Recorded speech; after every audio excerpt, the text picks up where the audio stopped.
Hi, I'm Caroline, and today we're going to look at how you make Dauphinoise potatoes. These might look like they're quite tricky and they'll certainly impress your friends, but actually they're really easy. I'm definitely not a chef, and I'm going to show you my top tips how to make them. And number one tip is to make sure you slice those potatoes really thinly. So slice them as thinly as possible. You can even use one of those mandolins, but I'm always a little bit nervous about catching my fingers. Once you've finished slicing up your potatoes, pop them in some cold water. I'd recommend you use about one medium-sized potato per person, unless you've got big eaters when you can always do a little bit more. And actually, it tastes delicious microwave the next day anyway. Once all the potatoes are ready, the next step's to dry them out. All you do is get out some kitchen roll and lay them on it. My other top tip is make sure you've picked the right variety of potato. They're definitely not all the same. For Dauphinoise, try a Désiré, a King Edward or a Rooster.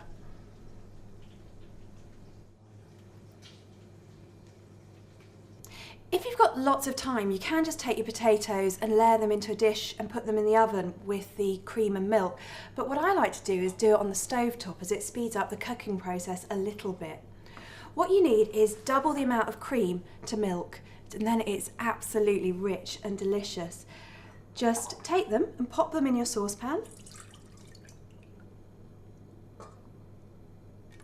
For 500 grams of potatoes, that's 200 mils of double cream and 100 millilitres of milk.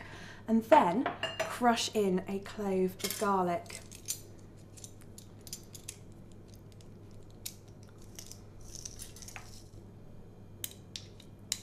This is now ready to go on the stove. Bring your milk and cream to a gentle simmer, and actually, if you can, make sure you avoid boiling it. Once it's simmering, you can add your sliced potato. This just pops in, and then we're going to stir it round to make sure it's all covered.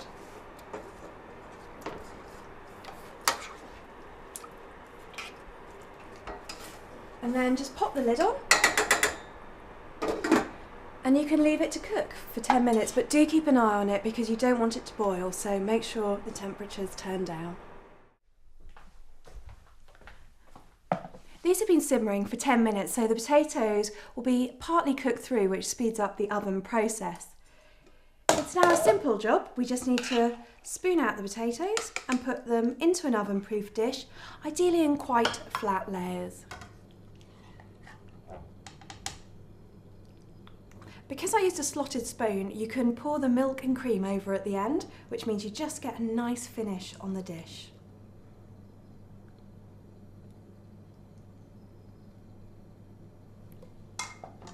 It's now all ready for the oven, and that's 180 degrees for 25 minutes. If you want to add a little bit something extra, you can top it off with a bit of Gruyere cheese. Just basically grate it over the top before you pop it in. But actually, I love it just the way it is.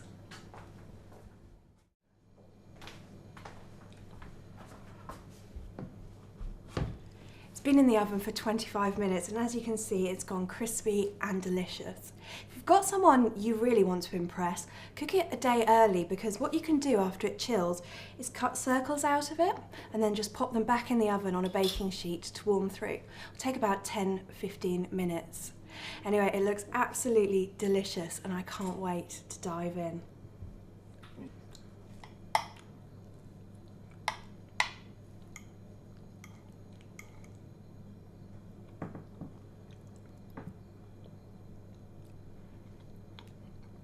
That is absolutely delicious.